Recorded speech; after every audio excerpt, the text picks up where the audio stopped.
오전에 우리 성찬의 은혜가 참 뜨거웠습니다. 저는 너무나도 감동적이었습니다.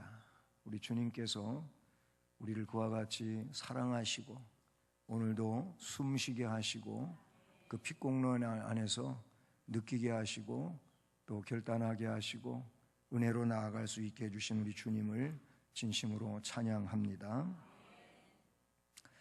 언제나 이 안다고 하는 자들이 그 교권주의가 문제가 됩니다. 오늘 이 복음의 말씀에도 보면은 그 당시에 교권주의자가 결국은 교회를 어지럽히고 박해를 하고 문제를 극대화시켜가는 이런 상황이었습니다. 여러분, 오늘날도 복음주의, 진정 복음으로만 살면은 싸울 일이 없습니다. 싸울 일도 다 무마됩니다. 해결이 됩니다. 복음 안에서는 그런 역사를 이룹니다. 그런데 복음 안에 있는 듯 하면서도 우리가 신학적인 용어로다가 교권주의가 된다, 아니면 기득권 의식을 갖는다 라고 하는 데서 사실은 교회에 문제가 발단됩니다. 교회는 주님 중심이잖아요. 주님이 세우셨고 주님 일을 하는 곳이 교회인데, 그런데 주님 일을 안 하고 자기 그런 어떤 주장, 그런 철학, 이게 결국은 기득권이거든요. 여기에 근거해가지고 교회 생활을 하려고 하다가 보니까 자꾸 사람의 소리가 나는 거예요.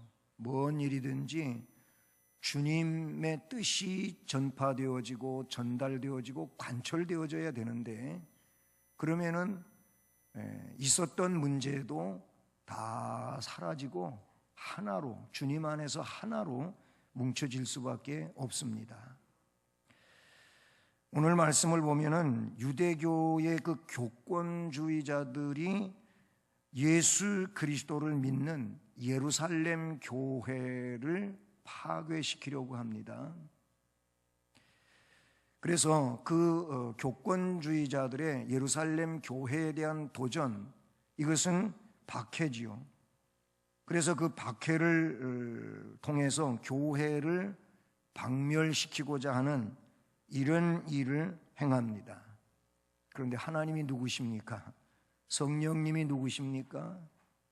그런 교권주의자에 의해서 무너질 성령님도 아니고 역사 못할 성령님도 아니십니다. 할렐루야. 저는 그렇게 믿습니다.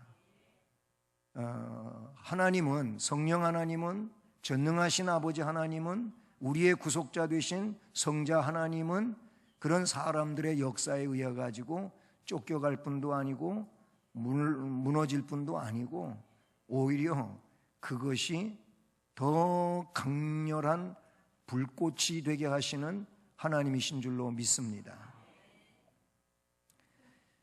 아멘 하셨지요? 그렇게 믿고 앞을 가시기를 주님의 이름으로 축복합니다. 성령 역사가 있으면은 문제가 안 된다, 그런 얘기예요. 그래서 사도행전 1장 8절도 말씀하셨어요. 성령이 너희에게 임하시면 너희는 권능을 받는다. 이 권능이 얼마나 대단한지 아십니까? 목숨이 위협당해도 주저하지 않습니다. 실제로 초대교회에 그랬어요. 죽이려면 죽여라. 오히려 자기가 예수 이름으로 박해받는 것이 기쁘게 여겼다 그랬어요. 그리고 당연한 일로 여겼다 그랬어요. 예수님은 십자가에 못 박혀 돌아가시기까지 했는데 그보다 못한 나야 예수 위해서 죽는 거 당연하지, 이런 심정이에요. 그러니 뭘 못하겠습니까? 어쨌든 성령이 임하시면 너희가 권능을 받는다.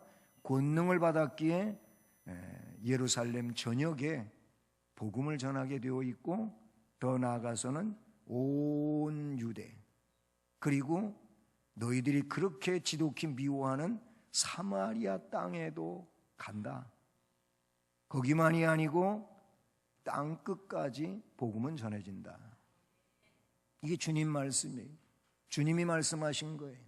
그리고 성령님은 주께서 말씀하신 그 일을 그대로 집행하시고 이루어 가시는 줄로 믿습니다. 그래서 예루살렘 교회에 강력한 핍박이 박해가 일어나니까 그런데 그럼 여기는 여기대로 또 할 사람이 있을 테니까 주께서 그렇게 하실 테니까 그럼 우리는 다른 데 가서 전하자. 그래가지고 핍박 때문에 사람들이 흩어지게 됩니다. 어떻게 보면 거기서 죽지 뭐 흩어지냐, 왜 도망가냐, 여러분은 그렇게 말하시겠습니까? 그런데 여러분, 그 예루살렘 교회의 박해라든지 흩어짐은 연약해서가 아니고 이미 주님께서 말씀하신 거예요. 성령 받고 능력 받으면 권능의 사람이 되면 흩어지는 거예요. 복음 전하러 흩어지는 거예요. 그렇게 해서 그곳에서 살아있는 복음의 역사의 증인들이 돼서 복음을 전하게 되는 줄로 믿습니다. 안타까운 일이지만은 얼마 전에 속초 고성 거기 무슨 변압기가 좀 합선이 되면서 그러면서 불꽃을 튀겨가지고 바짝 마른 이런 나뭇잎에 그 불꽃이 떨어지니까 불이 붙어가지고 산불이 발화되기 시작한 거잖아요. 그래가지고 집이 500몇 채가 완파됐어요. 불로 다 타버렸어요. 자동차도 수없이 많이 타고요. 참 인명피해가 많이 안 난 게 다 천만다행스러운 일인데, 근데 그 불꽃이 그렇게 빨리 확산이 되고 한 이유가 뭡니까? 뭐겠어요? 폭풍 같은 바람이었어요. 바람이 그렇게 세게 불타고 있는데 불어제끼니까 여기에서 불씨들이 그냥 바람에 막 날려가는 거예요. 거기서 본 사람들이 하는 얘기가 도망갈 길이 없더라는 거예요. 뭐 불덩어리가 저기 떨어져서 불타고 저기 떨어져서 불타고 자기가 가려고 하는 앞길에 막 여기저기서 불덩어리가 떨어져 갖고 불이 타는데 갈 수가 없다는 거예요. 거기를 필사적으로 해치고 나와서 살았다 그러더라고요. 어떤 평택에 있는 학교는 수학여행을 그리로 갔다가 7대 버스가 갔는데 그래도 다행스럽게 거의 무사히 탈출하고 마지막 한 대도 불길을 해치고 나올 수 없어갖고 머무르는 순간에 버스가 불붙어 버렸어요. 그 불타니까 어떻게 되겠어요? 학생들이 그냥 그 불길 속에서 버스에서 나와가지고 불길을 해치고 나와서 그래도 한 명도 인명피해 없이 탈출을 했다고 하는 거예요. 그렇게 우리는 그런 상황을 안 만나 보니까 여유 있는 것 같지만은 그 상황 속에서는 여유라고 하는 건 아무것도 없는 거예요. 저는 왜 그 얘기를 꺼냈느냐 하면은 마치 초대교회에 복음이 전파되어지는데 여기서 박해를 하면은 박해받는 이곳에서 박해를 받는 성도들이 성령의 사람들이었거든요. 성령의 사람들이다 보니까 이 사람들은 불덩어리, 성령의 불을 갖고 있는 사람들이에요. 그러니까 이 사람들이 가는 곳에는 마치 아까 얘기했던 불꽃이 바람에 의하여 날려가지고 저기 가서 떨어지고 저기가 떨어지고 그렇게 해서 거기에서 불타고 있는 것처럼 이 성령의 사람들이 가는 곳에는 불타오른 거예요. 성령의 불이 타오른 거예요. 그래서 복음이 거기에 전파되어졌다, 그런 얘기가 되는 것이죠. 그래서 오늘 이제 전해져가는 루트에 대하여 쭉 이야기 나오고 있는 것을 우리가 볼 수 있단 말이죠. 첫 번째로 우리는 생각해 볼 내용이 따라서 합니다. 박해의 결과로 교회가 설립됐다. 아멘. 박해의 결과로 설립된 교회가 있었어요. 그러니까 안디옥 교회는 박해의 결과물이라 그런 얘기예요. 안디옥, 수리아 안디옥이지요. 안디옥은 성경에 2군데가 나오지요. 이 수리아 안디옥, 북쪽에 수리아 지방의 안디옥이 있고 저 유럽 쪽에 비시디아 안디옥이 있어요. 그래서 안디옥을 말할 때는 수리아 안디옥과 비시아 안디옥 이렇게 이야기를 하는데 오늘 말씀은 바로 그 수리아 안디옥, 이스라엘 나라 북쪽 국경 밖에 수리아 지방 안디옥을 이야기하는데, 이 안디옥 교회는 예루살렘 교회 박해의 결과로 설립되어진 그런 교회라고 볼 수가 있습니다. 자, 그래서 박해는요, 어려운 것이지만, 힘든 것이지만, 있으면은 별로 좋은 거 아니지만, 어떤 면에서 보게 되면은 복음 전파에 있어서 박해는 복음을 세계로 전파하게 하는 그런 원인이 되었다, 그런 얘기입니다. 이런 차원에서 보여지게 되면은 박해라고 하는 것이 결국 나쁜 것만은 아니에요. 또 하나님은 그런 과정을 통하여 더 확대시키고 증폭시키고 넓어지게 하는 이런 은혜로운 역사를 하시는 줄로 믿습니다. 그래서 로마서의 말씀이, 유명한 말씀이 나오는 거예요. 따라서 합니다. 모든 것이 합력하여 선을 이루느니라. 아멘. 우리들은 그러니까 하나님의 섭리 안에 있음을 확신한다면 지금 어려움을 겪고 있다 할지라도 그 어려움이 없으면 좋겠지만 뭐 있는 거 어떡합니까? 그냥 받아들이면서 이 어려움을 통하여 하나님은 또 다른 선을 이루시려고 하시는구나, 믿음으로 받아들이고 내다보실 수 있기를 주님의 이름으로 축복합니다. 아멘. 그래요. 하나님은 실수가 없으셔요. 하나님은 어떤 것도 다 그거를 활용해 가지고 선을 이루시는 하나님이신 줄로 믿습니다. 그러니까 시편에 고난받은 것이 나한테 유익이다, 그것 때문에 내가 주의 율례를 배우게 됐고 주의 말씀을 지키는 이런 사람이 되었다고도 고백하지 않습니까? 할렐루야. 이왕이면 이렇게 다부지게 담대하게 그리고 큰맘 먹고 살아갑시다. 그냥 뭐 어렵다고 또 불평하고 원망하고 주저앉고 빙 돌아가 보려고 하고 에따 모르겠다 이런 거 하지 말고 오히려 그럴수록 다부지게 살아가기를 주님의 이름으로 축복합니다. 앞에 8장으로 가보세요. 지금 11장인데 8장 1절로 6절까지 말씀이에요. 8장 1절로 6절 같이 봉독해 보십니다. 사울은 그가 죽임당함을 마땅히 여기더라. 그날에 예루살렘에 있는 교회에 큰 박해가 있어 사도 외에는 다 유다와 사마리아와 모든 땅으로 흩어지니라. 경건한 사람들이 스데반을 장사하고 위하여 크게 울더라. 사울이 교회를 잔멸할새 각 집에 들어가 남녀를 끌어다가 옥에 넘기니라. 그 흩어진 사람들이 두루 다니며 복음의 말씀을 전할새 빌립이 사마리아 성에 내려가 그리스도를 백성에게 전파하니 무리가 빌립의 말도 듣고 행하는 표적도 보고 한 마음으로 그가 하는 말을 따르더라. 아멘. 아직 사울이 주님을 만나기 전 상황이죠. 9장에서 주님 만나니까. 그런데 9장 사건도 처음에는 다메섹에 예수 믿는 이들 그냥 안 두겠어, 다 잡아오겠어, 어떻게든지 그들이 이 사이비 종교 예수를 못 믿게 할 거야, 이 마음이었지요. 근데 뭐 중반에 가다가 그냥 한 방에 주님 그냥 한 펀치에 그냥 꼬꾸라지고 말았어요. 깨지고 말았어요. 그렇게 강한 사람은 어느 순간에 한 방에 깨진다니까. 그러니까 기대하고 그런 사람이 있으면 그냥 묵묵히 열심히 기도하기 바랍니다. 한 방에 깨지길 바라고 기도하니.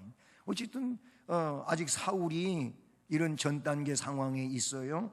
있는데 사울이 스데반 집사, 그 7장이 스데반 집사님의 순교잖아요. 그 스데반 집사 순교시키는데 최고 선봉에 있었거든요. 이 대표자가 사울이었어요. 그런데 1절에 사울은 그가 스데반이 죽임당함을 마땅히 여기더라 그랬어요. 그래서 그날에 어떻게 됐어요? 예루살렘에 있는 교회에 큰 박해가 일어나가지고 사도 외에는 다 유대와 사마리아 온 땅으로 퍼져가게 됩니다. 사울은 교회를 계속 잔멸해 갑니다. 각 집에 들어가서 남녀를 끌어다가 옥에 넘겨버립니다. 그 1절 중반에서 이야기하던 흩어진 사람들이 두루 다니며 뭐해요? 복음을 전합니다. 아이고, 예루살렘에서 힘들었어. 조용히 지내야 되겠어. 잠깐 이럴 때는 쉬어가는 것도 좋아.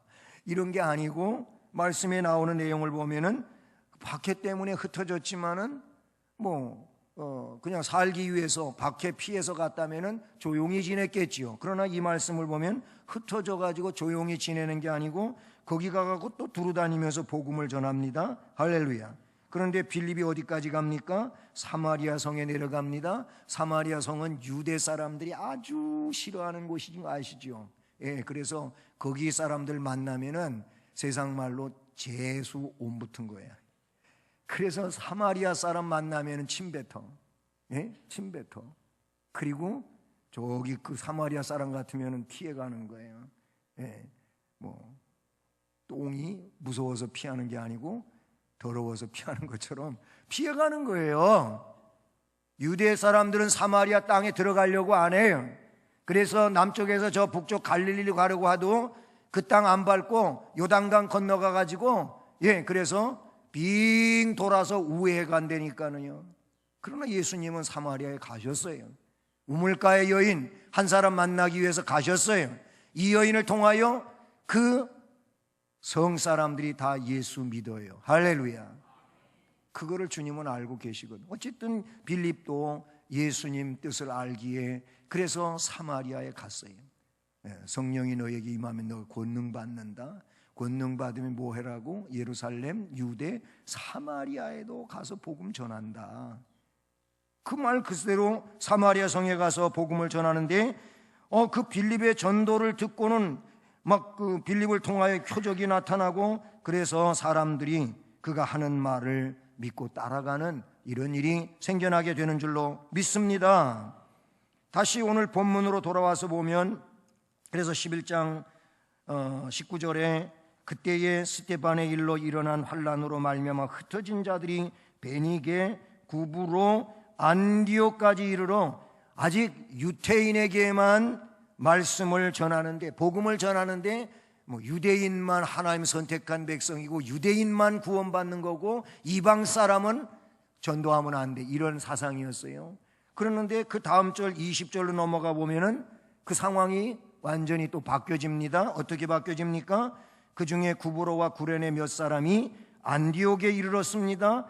헬라인에게도 말하여 주 예수를 전파한다. 할렐루야. 여기 헬라인은 이방인을 그 당시에 대표로 하고 있는 사람들이에요. 집권 세력이고 그리고 대표하는 이방 세력이라 그런 얘기. 그런데 그 헬라인에게도 복음을 전합니다. 주 예수는 복음입니다. 이 주 예수를 전파하게 됩니다. 그랬더니 주의 손이 그들과 함께 하심에 수많은 사람들이 믿고 주께로 돌아오더라. 할렐루야. 주의 성령이 그들을 통하여 역사하시고 복음은 전파되어지게 하고 그래서 박해 속에 있지만 또 다른 지역에서 복음은 전해지고 예수 믿는 사람이 생겨나고 교회가 세워지게 되는 줄로 믿습니다. 그러니 박해는 복음을 저해시키는 것이 아니고 오히려 그 박해를 통하여 복음의 불씨는 순식간에 여기저기 붙어서 타오르게 한 줄로 믿습니다. 다시 말하면 박해는 새 교회를 설립하게 하시는 줄로 믿습니다. 주의 손이 그들과 함께 하심에 수많은 사람들이 믿고 주께로 돌아옵니다. 여기서 수많은 사람들은 교회예요. 교회. 이들이 모여 교회가 되는 거 아니겠습니까?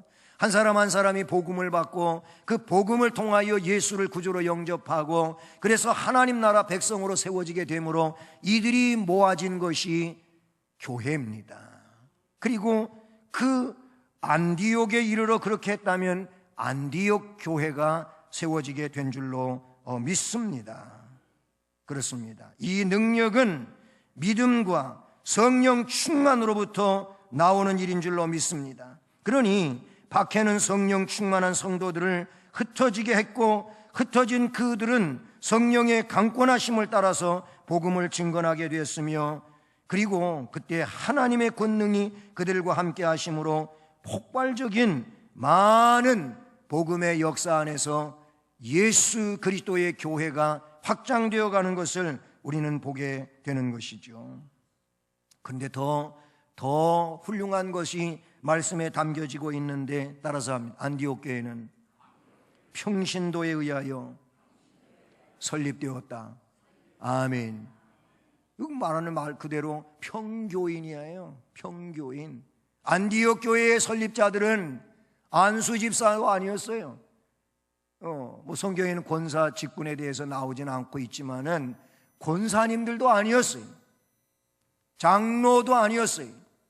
선교하는 이런 선교사 아니면은 사도도 아니었어요. 안디옥 교회에 이미 교회가 태동된 것은 평교인이었어요. 평교인. 그래서 평신도라고 그렇게 말하게 되는데, 말씀해 보십시오. 20절 말씀을 보면 그 중에 구브로와 구레네 몇 사람 그랬어요.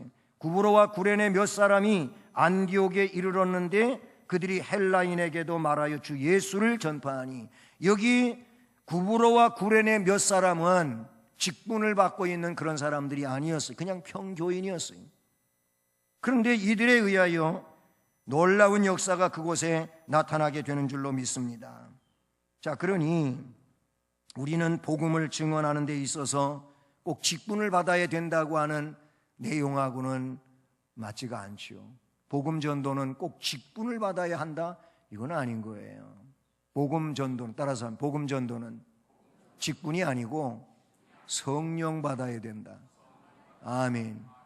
그래, 복음 전도는 직분 받아서 하는 게 아니고 성령 받아서 하는 것인 줄로 믿습니다. 그래요.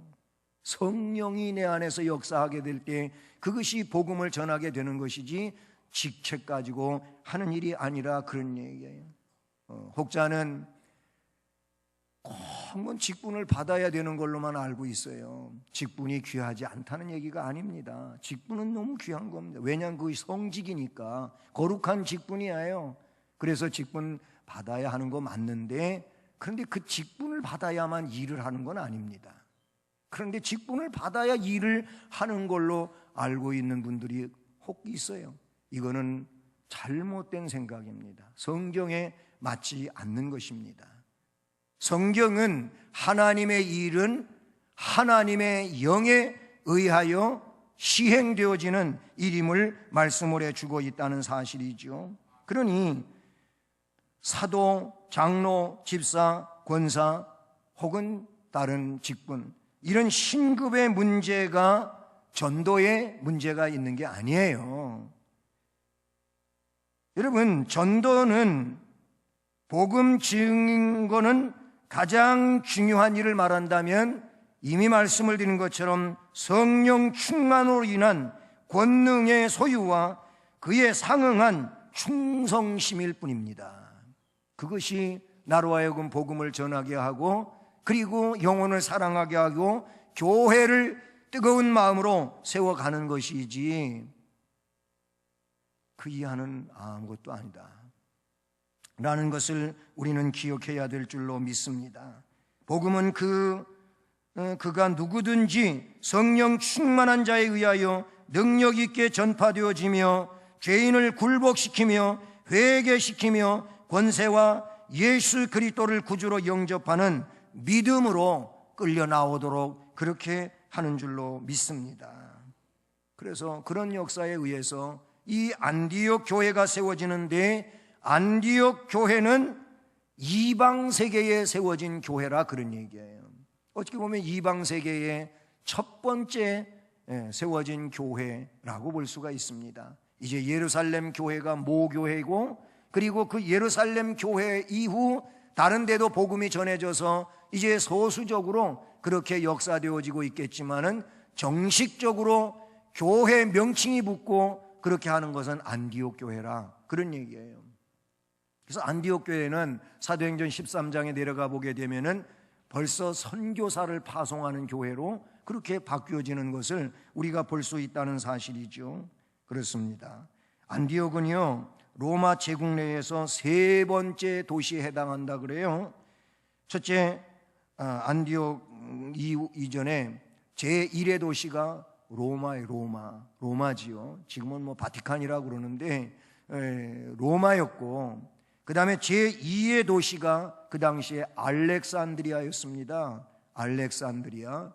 그리고 제3의 도시가 안디옥이라 그래요. 그러니까 로마에 있어서 로마, 그리고 알렉산드리아, 그 다음에 안디옥. 그러니 안디옥이 그때에 잘 나가는 도시였다고 이렇게 볼 수가 있어요. 그 당시에 인구가 벌써 50만이 넘는 대도시로 로마의 행정구역으로 수리아 도의 수도였다. 수리아의 수도가 안디옥이었다고 하는 것을 나타내주고 있지요. 그런데 이렇게 큰 도시일수록 옛날에도 그러고 지금도 그러고 도덕적으로는 가장 추악하게 타락한 도시이기도 하다는 것이죠. 르낭이라고 하는 이 사람에 의하면 헬라의 아데미와 아폴로 신을 숭배한 이 다프타 신전에서 음탕한 종교의식이 행해졌고, 각종 경기와 오락과 춤과 축제 등 방탕과 사치의 주연으로, 주연이 뭐예요? 술노름이죠. 이걸로 제2의 소돔 고모라와 같은 도시였다. 르낭은 그렇게 그 도시를 표현하고 있습니다. 이 죄악의 도시의 예수 그리스도는 그리스도의 이방 교회를 세우시고 그 교회의 평신도들로 하여금 크리스천이라고 하는, 이곳에서 그리스도인이라고 하는 이 별칭이 이제 불려지게 되었다라고 말씀하고 있으니 참 대단한 것이지요. 그렇습니다. 안디옥 교회의 설립으로 하나님은 이방 선교에 이제 주춧돌을 만들고, 앞에 말씀을 드린 것처럼 이 안디옥 교회가 거기서 제1의 선교사로 바나바와 바울을 1차 선교사로 파송하게 되지요. 2차로는 어떻게 합니까? 2차로는 바나바하고 또 바울하고 나뉘어서 바울은 실라와 함께 가고 바나바는 자기의 생질 마가와 함께 이렇게 가는 이런 일들에 대하여 우리는 보게 되는, 그게 안디옥 교회예요. 놀라운 것이죠. 저는 오늘 우리 수원성심교회 선교 전도 헌신 예배를 드리면서 우리 수원성심교회가 이거 뭐 오늘 한번 처음 말씀하는 게 아니에요. 벌써 제가 부임해서 여러 차례 이 본문으로 선교에 대한 강조 예배, 헌신 예배를 드리기도 했어요. 우리 수원성심교회가 이런 이 시대에 안디옥 교회 같은 교회가 되기를 바라는 것입니다. 자, 그래서 안디옥 교회는 이렇게 박해 중에 설립되어진 교회다. 박해, 어려움이 있다고 교회가 무너지는 게 아니고, 우리는 그 어려움 때문에 더 많이 기도하고 더 많이 말씀 붙들고 살고, 그래서 이전보다도 더 나은 신앙의 발판을 만들고, 그래서 하나님 앞에 영광을 돌리는 이런 적극적이고 긍정적인 이 마인드를 가지고 살아가는 그리스도인 되기를 주님의 이름으로 축복합니다. 따라서 하면, 어려우면 더 적극적으로 하자. 아멘. 이렇게만 한다면 얼마나 멋있을까요? 어려우면 더 적극적으로 하는 거예요. 그럼 주께서 알았어, 너 같은 사람이라면 문제없어, 내가 함께 할 테니 팍팍 밀어줄 테니까 하면서 이걸 우리가 믿음의 눈으로 보고 담대하게 나아갈 수 있기를 주님의 이름으로 축복합니다. 자, 그리고 이 안디옥 교회는요, 거기는 복음의 참된 일꾼이 있었어요. 뭐 13장에 가면 더 많이 확대돼서 나오지만은 오늘 본문의 말씀만 보더라도 복음의 참된 일꾼 바나바를 소개하고 있습니다. 이 바나바 때문에 사울도 그리로 오게 되지요. 이제 이미 사울은 완전히 180도 달라져서 완전 예수맨이 된 거예요. 복음맨이 된 거예요. 그런 사람으로 달라져 있는데, 이 바나바가 나 혼자는 참 어렵다, 버겁겠다. 그러니까 그때 그 사울 그 친구만 있으면은 정말로 좋겠다 하는 그런, 사울 찾으러 다소에 가가지고 찾아가서 사울 데리고 와서 1년 동안 안디옥 교회를 섬겼는데, 마지막 절 말씀을 보니까 그래서 안디옥에 데리고 와서 어떻게 했어요? 둘이 교회에 1년간 모여 있어 큰 무리를 가르치고 제자들이 안디옥에서 비로소 그리스도인이라 일컬음을 받게 되었더라. 할렐루야. 그러니까 지도자에 의하여 가르침을 받고, 그리고 그 가르침대로 믿음 안에 세워져서 교회를 섬기고, 그래서 주변을 복음으로 물들여 가게 되니까 그때 이 사람들이 그리스도인이구나. 맨 첫 번에는 이게 그냥 놀림거리였어요. 저 사람들 예수쟁이야, 이런 거예요. 그렇게 해서 놀리는 듯 했지만은, 그러나 이 놀림말이 정말 중요한 용어가 된 거예요. 정말 그리스도인이 된 거예요. 그리스도의 제자가 된 거예요. 크리스천이 된 거예요. 예수 안에 사는 자들이 됐다, 그런 얘기예요. 이 일꾼들이 있는 거예요. 일꾼들이, 복음의 참된 일꾼. 어떻게 보면 이 바나바는 열린 정신을 가지고 있어요. 열린 정신. 여러분, 열린 정신은 열린 영혼이라고 우리는 종교적으로 이야기할 수가 있게 되는데, 영혼이 열려 있어야 영혼을 보게 되는 거 아니겠습니까? 영혼에 대하여 열려 있지 못하면은 그냥 육만 보고 세상만 보는 거예요. 그래서 자꾸 세상 논리만 가지고 따지는 것이죠. 저게 잘 사는 거고 저게 훌륭한 것이고. 근데 따지고 보면 영적으로는 맹점을 가지고 있는데, 그런데도 영혼의 눈이 열려 있지 않으니까 자꾸 그런 문 가지고 세상 사람하고 별반 차이 없이 그렇게 생각을 한다.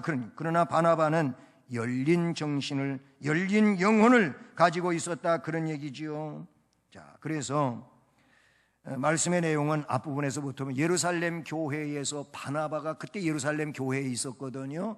근데 예루살렘 교회에서 이 바나바는 훌륭한 인물이었어요.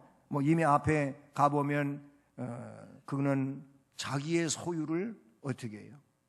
밭을 팔아가지고 다 내놨어요. 예루살렘 교회에다가. 그것 가지고 어려운 성도 구제하라고 했어요. 예. 자, 이렇게 바나바는 헌신적인 사람이었어요. 그래서 이 인물을 통하여 예루살렘 교회가 아름다운 역사를 이루어가게 되었음을 성경은 말해주고 있지요. 그런데 예루살렘 교회가 이 바나바를 안디옥에 가보라고 합니다. 안디옥에 거기 교회가 세워졌다고 하고 예수 믿는 사람들이 많이 있다고 하고, 그거 진짜 이단적이지는 않은지, 잠깐 그렇게 하다가 사라질 거는 아닌지, 그래서 예루살렘 교회에서 지도자인 이 바나바를 가서 확인해봐라 해갖고 예루살렘 교회가 바나바를 안디옥으로 보내게 되잖아요. 근데 안디옥에 실제로 와서 보니까 이거 놀라운 거예요. 예루살렘 교회에서 일어났던 그런 성령의 현상들이 안디옥 교회에서 일어나고 있는 거예요. 그러니 이거는 일맥상통하는 거니까 이거는 하나님의 역사고 틀리지 않다. 바나바는 그거에 대해서 검증할 수 있는 이미 성령의 역사가 있고 말씀이 그에게 있기 때문에 안디옥 교회를 보니까 이단적인 모습은 하나도 없는 거예요. 그리고 그 안디옥 교회의 내용도 잠깐 불타다가 시들어버리고 꺼져버리는 그런 내용이 아니고 성령께서 지금 주도하고 계시고 역사하고 계심을 이 바나바는 확인하게 되는 겁니다. 그래서 말씀해 보면 22절, 제가 설명한 대로 말씀에 나와요. 예루살렘 교회가 이 사람들의 소문을 들었어요. 바나바를 안디옥까지 보내요. 그가 이르러 봅니다. 하나님의 은혜를 봤어요. 기뻐합니다. 모든 사람에게 굳건한 마음으로 주와 함께 머물러 있으라 권했다고 말씀합니다. 그 바나바가 누굽니까? 착한 사람이고 성령과 믿음이 충만한 사람이라 이에 큰 무리가 주께 더하여 지더라. 이 바나바에 의하여 확인이 됐어요. 하나님의 그 놀라운 은혜가 역사하는 교회인 것이 확인이 됐어요. 확인이 되었기 때문에 이 안디옥 교회를 더 은혜롭게 그렇게 마무리 지어주고 그들로 하여금 너희들은 하나님 백성으로서 틀림이 없으니 더 담대하십시오, 강력하십시오, 이렇게 격려했다는 그런 말씀이고, 앞에 설명드린 것처럼 이 교회가 더 확고하게 주님의 교회로 성장되어지고, 그리고 선교 시대를 담당할 교회가 되기 위해서는 그 친구 사울이 필요하구나. 사실 사울이 어려움을 겪었잖아요. 이제 이거 스데반 순교시키고 나가지고, 그리고 다메섹 사람들 예수 못 믿게 하려고 그래고서 예수 만나게 되고, 근데 즉시로 아나니아 선지자에게 안수받고 그의 눈이 비늘 같은 것이 벗어져서 온전해진 이후에 바로 전도자가 되는 걸로 사도행전에 나와요. 그런데 유대인들이 얼마 전까지만 해도 유대의 변호자였었는데 이제는 예수 증인이 됐어요. 그러니까 이제는 사울 잡기 바쁜 거예요. 이 사울 빨리 제거해야지, 안 그러면 큰일 나겠다 싶은 거예요. 이건 뭐 대단한 인물이 생겨났거든요. 그렇게 유대인 변호자였었는데 이제는 그리스도 변호자가 돼가지고 난리치고 있으니까 사울을 죽이려고 덤벼드는 거예요. 그래서 그때 바나바가 이 사울을 잠시 동안 고향에 가 있어라, 그래서 다소로 보낸 거예요. 그게 바나바가 주도한 일이었어요. 그런데 이 바나바가 이제 사울이 안디옥에 필요한 거예요. 그래서 가서 사울을 데리고 오게 되었다는 것이죠. 그렇습니다. 이 바나바는 그렇습니다. 영혼을, 그 살아있는 영혼, 그 미래를 보는 영혼, 열린 영혼을 가지고 있었어요. 열린 눈을 가지고 있었어요. 그리고 그는 높은 꿈의 소유자로 그렇게 살고 있었다는 것이죠. 참으로 복된 인물이 아닐 수가 없습니다. 사랑하는 여러분, 안디옥 교회를 주님은 세계 선교의 전초 기지로 세우셔가지고 바울과 바나바로, 아니면 바울과 실라로 하여금 제1차 전도, 제2차 전도, 제3차 전도를 시행할 수 있도록 그렇게 파송시키는 모체가 됩니다. 훌륭한 일이죠. 이 시대 가운데 하나님이 기뻐하시는 일들은 우리의 신앙을 잘 지키는 일일 것이며, 그리고 우리로 하여금 복음이 또 아직 미전도 종족들에게 전파되어지는 것을 주님은 원하시는 줄로 믿습니다. 이 일을 위해서 우리는 기도해야 할 것이고, 또한 성령의 은혜를 구해야 될 것이고, 그리고 우리의 힘을, 이 믿음의 힘을 결집시켜서 이 놀라운 주의 일을 감당하는 자들이 되어야 할 줄로 믿습니다.